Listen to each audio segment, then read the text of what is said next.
Assalamu alaikum viewers, welcome back from the break to Payari Nabi sallallahu alaihi wasallam ki Payari Batain from the platform of Geo Islam.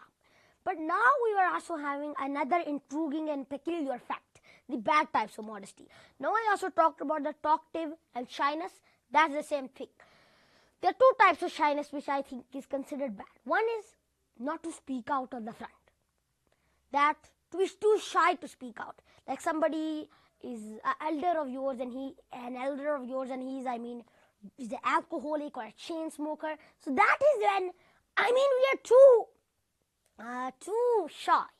We are too shy to go, and you would think this is gonna be disrespect and this and that, but that is not a good part of modesty. And in fact, some of the fuqaha, some of the jurists say that is not even modesty, that is cowardness. And I 110% agree with that. That is not a type of modesty, that is a type of, we can say, cowardness. Second type is when, a leader, we said that when some leader, he proclaims something bad, he announces something bad and oppressing, we don't have, the courage to step up and talk. And this is again a type of cowardness. This is not a type of modesty, that is misunderstood. And again, these are the two types of bad modesty. And I can say more like cowardness. This is more like cowardness. And may Allah subhanahu wa ta'ala make us from those people who are modest and to abstain us from these bad types, abstain us with this cowardness. Now we are going on to the next hadith, which is another important hadith. Now, the concept of istiqamah. Now, let me recite this hadith. عن أبي عمرو وكيل أبي عمرو سفيان بن عبد الله رضي الله تعالى عنه قال قلت يا رسول الله قل لي في الإسلام قولا لا أسأل عنه أحدا غيرك قال قل آمنت بالله ثم استقم رواه مسلم.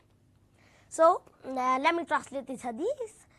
This is narrated by Abi Amr, and he was also said as Abi Amr, Sufyan ibn Abdullah radiyallahu ta'ala anhu, that he said that I said to the Prophet Muhammad sallallahu alayhi wa sallam, O Rasulullah, tell me something in Islam which I have not asked about it to somebody except you.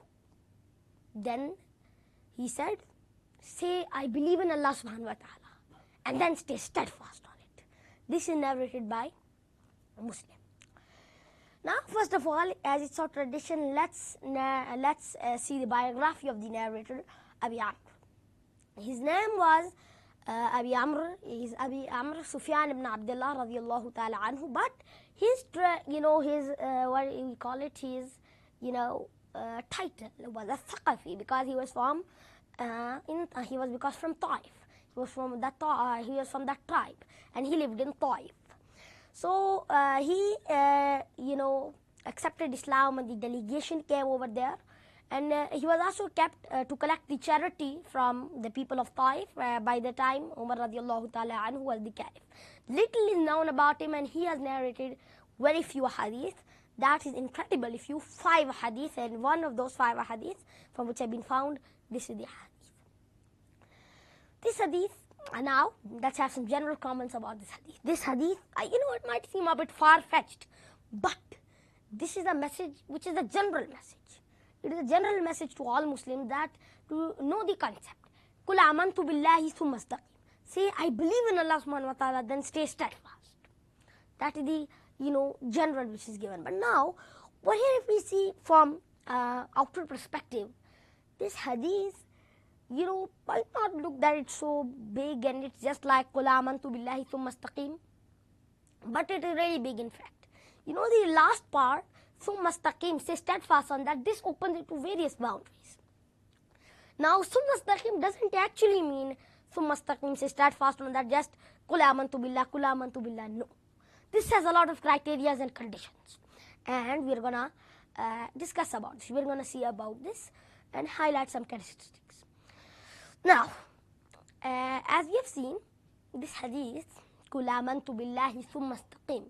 First of all, the question arises, why would the Rasulullah sallallahu alayhi wa sallam say this to a Muslim? because he's a Muslim, he believes in Allah subhanahu wa ta'ala, then why to say Kul amantu billah, say I believe in Allah, and then say steadfast? That is, now, here's the thing. The thing which explains is to stay steadfast, to renew his faith. Not to be on the, straight path. Straight path. That is said in Surah Al-Hud, chapter number 11. That is that those people who stay steadfast on the path of Allah subhanahu wa ta'ala. It said in very, very important verse, very popular verse of the Quran, that those people who believe in Allah subhanahu wa ta'ala and then say steadfast, تَتَنَزَّلُ عَلَيْهِمُ الْمَلَائِكَةُ, the angels that descend upon them, Allah takhaf, do not get scared. وَأَبْشِرُوا بِالْجَنَّةِ الَّتِي كُنْتُمْ تُوعَدُونَ, and there's glad tidings of Jannah, of paradise, which you will be given, which you will be granted, which will be promised. Subhanallah, what a great verse. May Allah subhanahu wa ta'ala grant us paradise, and may Allah subhanahu wa ta'ala make us from these people, from those who are the most closest to Allah subhanahu wa ta'ala. Now, as you've seen over here, to believe in Allah subhanahu wa ta'ala, it's a very powerful thing. This is a very powerful message given. And now, to believe in Allah subhanahu wa ta'ala, it's very powerful, as I told you over here. And then to stay steadfast on it.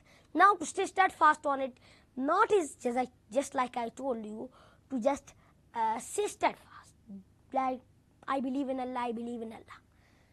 Now, and by the way, I have to add something, that this hadith actually is incomplete, and there is another version which tells the whole hadith. That is that, and then Abi Amr said that, and tell me something which you want me, one thing only which you want me to be restrained from. And that the Prophet Muhammad sallallahu alaihi wasallam took hold of his tongue and said, this. Look, over here. Now, this is the most powerful message which I was telling you. First of all, now, can you put 2 and 2 together over here? Stay steadfast in Allah subhanahu wa ta'ala. Then after that, controlling your tongue. Where does this lead to? The intentions of the heart, the actions of the heart, and the actions of the limb, and the action of the tongue. And that is the thing, to purify your heart. And this again tells us to purify your heart, to purify your tongue. Like purifying the heart. Now it opens, we're going to delve deep inside. Now, just like in the 6th hadith in Imam al-Nawawi's collection, the outpost which is narrated by Abdullah ibn Umar ibn Bashir radiyallahu ta'ala anhuma, that the Prophet Muhammad sallallahu alayhi wasallam said, at the end of this very hadith, it said that Allah wa inna fil jasadi mudgha, and indeed in the body there is a clump of flesh. Iza salahat salahal jasadu kullu, is it when it's when it's sound, the whole body is sound. And when it's corrupt, wa iza fasadat fasadal jasadu kullu, and when it is corrupt, the whole body is corrupt. Ala wa hiya al-qalb, beware, indeed, lo and behold, it is the heart. Look over here. And this again, the intentions of the heart. Or heart, is it hard as stone? We are intending bad. Now that is gonna also connect to the actions of the limbs. The action of the heart, if the heart is intending this, then our limbs, that's gonna just do whatever our heart intends. And then, after that, our tongue. Look at the tongue. This is another important part to restrain from speaking bad things. As I told, there is another hadith. La taghdab faraddada miraran qala la taghdab. Now, in that hadith, as we've seen, our tongue, 5 bad things by our tongue. Doing shirk. That is the thing. This is the most biggest of all things. We'll never be forgiven about that. Very big sin. Not any magnified, biggest of all sins. Akbar al-Kabair, there's another hadith. There are 7 Akbar al-Kabair, and in them there is one which is shirk. The 7 most dangerous sins. Shirk, saying about things which Allah subhanahu wa ta'ala, saying things about Islam which without any knowledge we are saying this. May we restrain from that. Then after that, lying, slandering, backbiting, and some scholars also they put a sixth one, which is namima, which is being a catalyst in fights, making pumping those people to fight against each other. That's the thing. So now, in our heart, we have bad things which we shouldn't do. Or niya. First of all, we have to, purify our niya, purify our heart. That is the thing. Not to think bad about other people.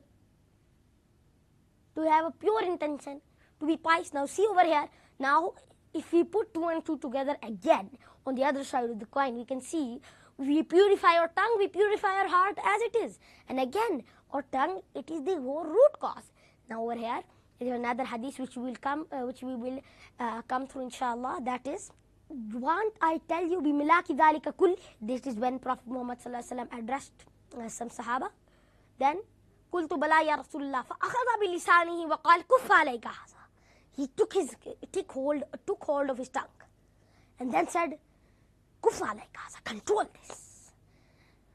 قلت يا نبي الله وإنا لمؤاخذون بما نتكلم به. And indeed we are held accountable before we speak, what we speak. ثقلت قومك وهل يكب الناس في النار على وجوههم أو قال على مناخرهم إلا حصائد ألسنتهم. And will the people thrown on their noses, on their faces, except for the fault and the jests of their tongue? That is the thing. This is giving another message. And if we have seen over here, this is told again, like if you want somebody, what do you want for me to restrain? Restrain the tongue. That is what is the message given over here in this hadith, which is the next part.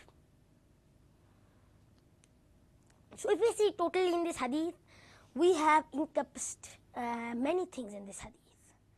And then as we have seen, we have first encompassed the concept of istiqamah. What reward is that? Those who believe in Allah subhanahu wa ta'ala, this is steadfast. And then the second part, as I told, that there are many things, and that is staying steadfast in not this. And then I again uncovered it and told one part of staying steadfast: avoiding and controlling your tongue, controlling your heart, purifying your heart, purifying your tongue, purifying your intention. So I mean, this hadith, this had a very important meaning in it. And today, as we have seen, we have 2 hadiths with very important meaning. First of all, the concept of haya, and then after that, the concept of istiqamah and how to restrain ourselves. So I think this is all for today, and I pray to Allah subhanahu wa ta'ala that may Allah subhanahu wa ta'ala save us from the jests of our tongue. May Allah subhanahu wa ta'ala make us from al-muqarrabun as-sabiqun as-sabiqun. ربنا اتمم لنا نورنا واغفر لنا إنك على كل شيء قدير. ربنا لا تجعلنا فتنة للذين كفروا واغفر لنا ربنا إنك أنت العزيز الحكيم.